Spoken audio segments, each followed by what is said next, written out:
Good morning, tribe. Sally here. Hope you're having an amazing and fascinating day. I know I am. Lighting's a little bit funky. I've got my awning out, I've got overhead lights on. I deliberately parked in an area that is bringing in the sunlight a little bit later in the morning. A little bit protected here. I've got a beautiful view of the water. Maybe I'll remember to put that up on the screen for you. But as a result, it's making the inside look darker than it really is. So there's that. So, here's the thing. The longer that I boondock, the more I realize that there are a few truths that nobody ever warned me about. I'm not talking about the myths. We already busted those. I'll try to remember to put a link to that video up here, wherever it goes. I mean the things that you don't really learn until you've been out there, that I didn't learn until I'd been out here. The truths that nobody ever tells you about, when the quiet hits you, when the dust settles, and you start laughing at how different normal looks now. So today, I want to share the top 10 boondocking truths nobody ever told you. Spoiler alert, you're going to bathe less often, your dishes won't sparkle, and somehow you'll end up happier than you've ever been. Let's roll the intro and we'll get right into it. Wake up with the sun in our eyes. Sally forth, no need for goodbyes. Journey calls, let's roll the dice. Every mile a new surprise. Welcome back. All right. Once you've been boondocking a while, you realize that the real story isn't about the gear. It's about what the lifestyle teaches you. So let's start with number one. You'll bathe. Let's start with number one. It's number one. It's Kit.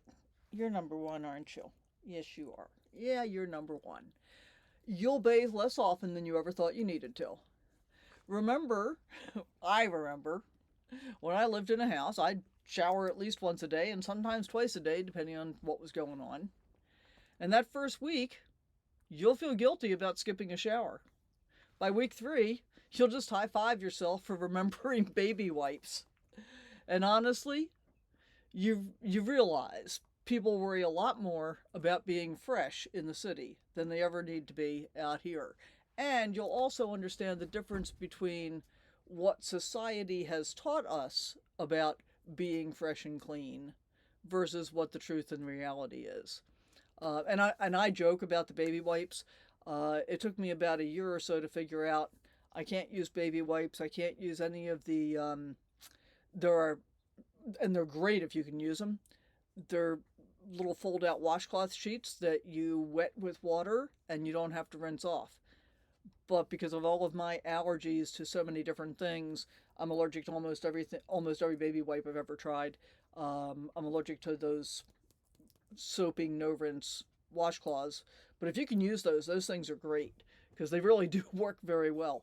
What I finally discovered is the thing that works best for me. I bought a bunch of cheap washcloths at Walmart. They're very thin, and so it doesn't take a lot of water to get them wet. I use a little bit of Dr. Bronner's soap, and I bathe every day using a washcloth, and I wash my hair every couple of days, often in the sink. And I probably shower, I don't know, I may shower like once a week at this point. Just depends. Depends on how hot it is, how grubby I feel. If it's hot and I'm sweating a lot, I'm going to shower because I want to get everything rinsed off more effectively than just using a washcloth. And I know I'm talking about this a lot, but keep in mind, our forebears did not shower every day. That's a modern invention. In fact, they didn't shower at all. They took baths. And to me, the thought of sitting in grubby bath water is just pretty disgusting, but that's the way they did it. Anyway, moving on.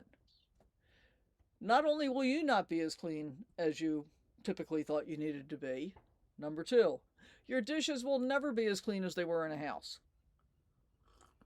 A couple of different reasons for that. Gray water space is precious, and so is your time. And you start to realize that good enough is good enough. A little food stain never hurt anybody, and nobody's inspecting your forks out here. So, and one of the things that you will probably discover is that you need less in the way of dishes than you thought you did. A lot of people compensate by using paper plates. I did that for probably the first year and a half or so I was full time, and then because it was convenient, I thought. But then what I realized is the more time I want to spend out away from people, the less trash I want to generate. And paper plates and stuff generate a lot of trash. So I use white Corel dishes, and I don't use paper plates anymore. I chose white because all food looks good on it, and I chose the Corel because they're very smooth, so it's really easy to get the stuff off. And here are the tricks. It's not that I'm not clean, because I am, but here are the tricks to being able to get dishes clean most effectively with the least amount of water. And the first thing is, and there are two reasons for this, by the way. The first thing is use a paper towel. Scrap. You don't need a whole paper towel. In fact, you know how this is funny to me. They're describing paper towel rolls as having half sheets. Well, they're no longer half sheets because that's where the perforation is. So that's a half sheet is now a full sheet, which is fine because that's plenty. But I ripped those half sheets in half, so basically I'm using what people would call a quarter sheet, and that's what I use the majority of the time for the majority of the stuff that I'm cleaning up. So wipe your dishes off, get all the loose food particles off, get the grease wiped up before you ever start to try and wash them. And you've seen it before. I use the 2 spray bottle method, and it works super, super well. And just in case you're new here are the 2 spray bottles. This one is full of water and vinegar. I fill water up to about here, and then I fill it up to the top with vinegar. I use filtered water for this all the time because it helps to reduce the chance of mineral deposits clogging up my spray heads. This one is full of water, and then I put in 3 squirts of Dawn dishwashing detergent. And, it's not measured. I would say probably something in the neighborhood of a teaspoon and a half for a full bottle. This usually lasts me about 2 weeks. If I'm doing a lot of dishes, this lasts about 2 to 4 days. If I'm doing very few dishes, sometimes I get by a week. But think about this, guys. This is a quart of water that I am using to rinse dishes for at least a couple of days. And that's very different than it would be if I were running water in the sink to be able to do that. So here's the method. You take the spray bottle, you spray the dishes. I do dampen the sponge with water from the sink. And I mean dampen. I'm not turning the water on and running it. I'm probably adding, a tablespoon of water to the sponge so that it will be already wet. And then I just, clean all the dishes and the silverware and everything. And then I rinse by using the spray bottle. I think this is good for my arthritis. I'm not 100% sure. And generally, part of what I do is when I'm rinsing, I will hold the whatever I'm rinsing, the silverware, over a plate or over the pot or whatever. So I'm still capturing that vinegar water, which helps to cut the suds that are in the ultimate thing that's going to end up being the last thing that gets rinsed. Hope that makes sense. Anyway, it really does save a ton of water. I find that my dishes are as clean as they need to be at any particular time, and very rarely do I feel unclean. Now, while we're talking about conservation in terms of water, on the rare occasion that I want to take a shower, I try to coordinate cooking something that may require extra cleaning, like hot water, because these are not hot. Something that might be a little, I don't know, greasy, and I want hot water for. I try to coordinate that with the time that I'm going to take a shower, so I'm only heating my hot water up once. And if I end up making something kind of greasy on a different day, I will boil water in my teapot and have some boiled water available to be able to use for hot water rinsing if I really feel like I need that on a particular day. Sorry, I'm looking around. I'm hearing a car. I want to make sure it's going by. Yes, okay. Because I'm parked pretty close to the road. I didn't. I mean, I'm not super close to the road, but close enough that when they slow down, I want to make sure that they're continuing by.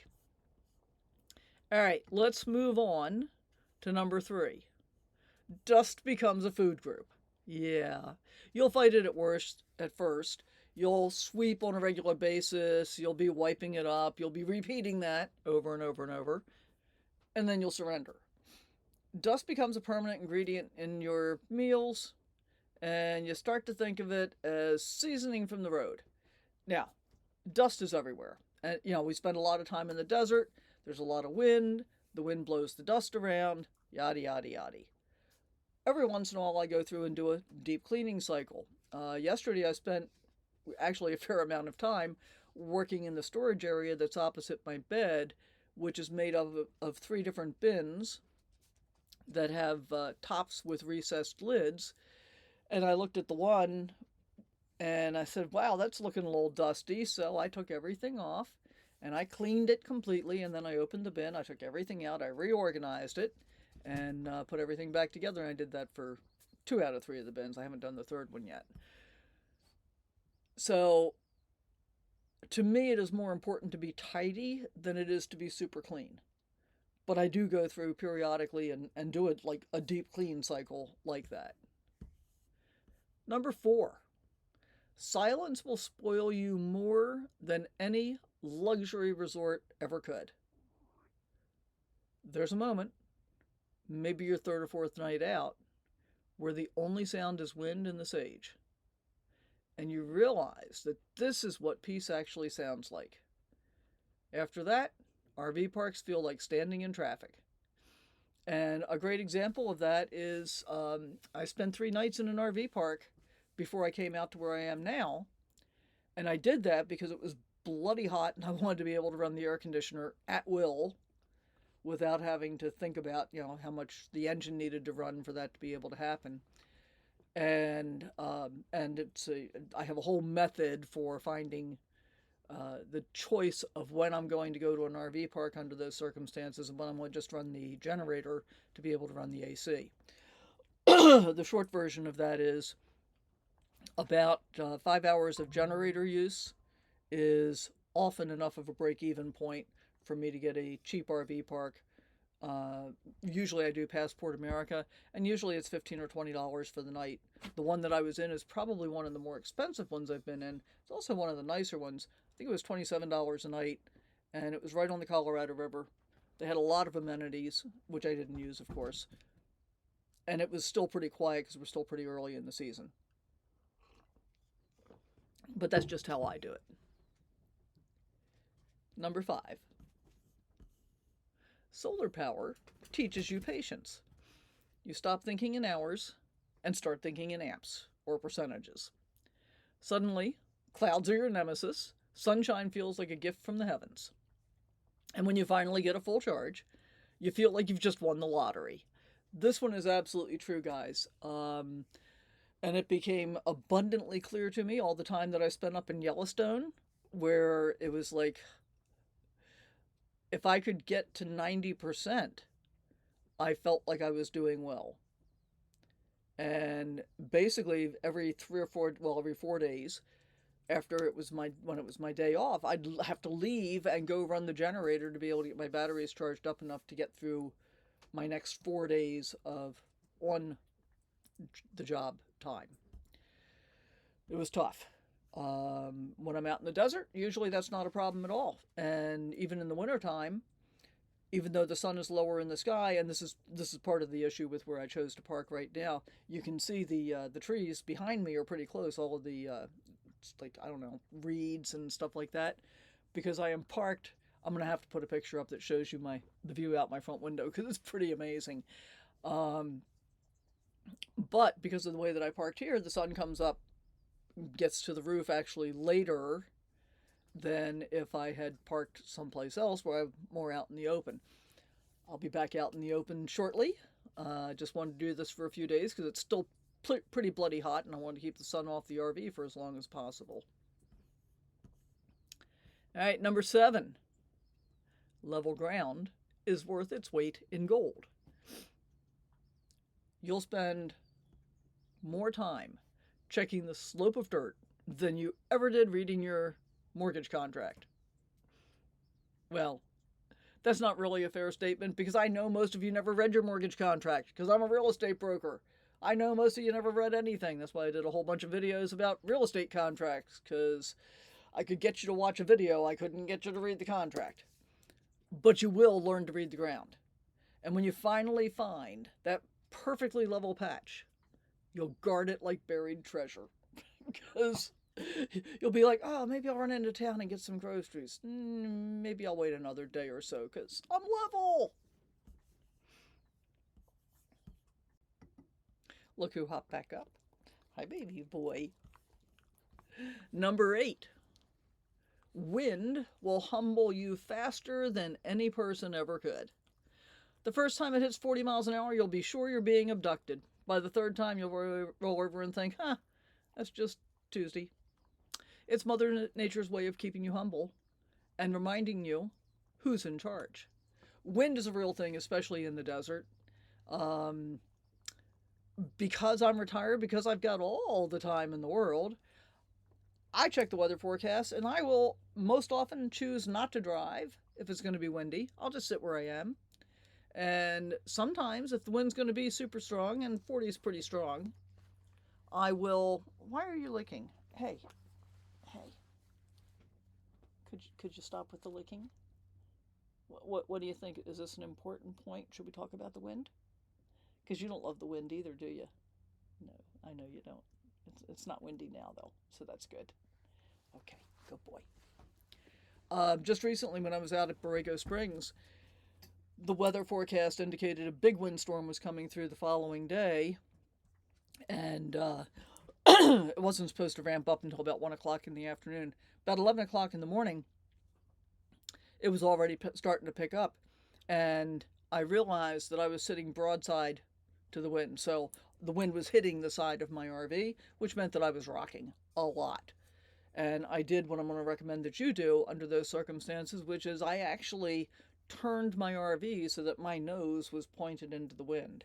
And it made it much more comfortable immediately and much less uncomfortable as we spent the entire night with winds that were, the winds themselves were about 35 miles an hour, but we were having gusts up to 50. Pretty nasty. And you don't want to endure too much of that if you don't have to. But if you are in that situation, put your nose into the wind and just tough it out. The other reason that I moved was that the spot that I was in was not terribly level. And I've got new leveling blocks that will actually raise me up 6 inches. And that's a lot. And I'm thinking about how high it felt like I was sitting up in the air. And let's just move. So I did. And that's always an option. If you don't like where you are, just move. Your house has a steering wheel. Turn it. Number 9, your definition of luxury will change. And that's a good thing. I think he hears a car. Forget spa days.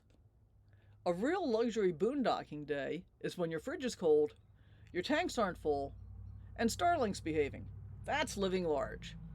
And the temperature is perfect. Let's not forget that.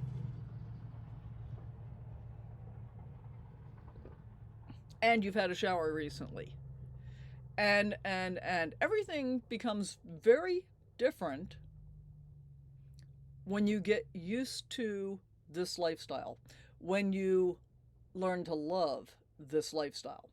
And, on that note, I guess I'm going to say it's not for everybody, and I understand that. And in fact, that leads us to number 10. You'll realize that comfort isn't about amenities, it's about mindset. Boondocking strips away the extras and leaves you with freedom, quiet, and a little self-reliance. You start to see that comfort isn't found in stuff, it's found in how adaptable you become, in how flexible you become, in how much you're embracing your willingness to be flexible. And for a lot of people, that's maybe one of the biggest lessons. So, the funny thing about boondocking is that it teaches you to appreciate less. And somehow, that makes you feel like you have more.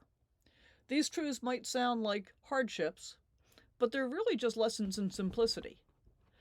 And one of the things that I have discovered as time goes by is that the more I can reduce complexity and embrace simplicity, the happier I am. And it might be true for you. So if you're thinking about trying it, go in with an open mind and a big bottle of hand sanitizer, if that's your thing. I use my spray bottles. That's my thing. Because once you get used to this kind of freedom, it's hard to go back. So, thanks for watching, Tribe. Don't forget to like, subscribe, and tell me in the comments which of these truths hit home for you, or what you'd add to the list that I may have overlooked. As always, thank you so much for being here. We'll see you next time. Bye for now.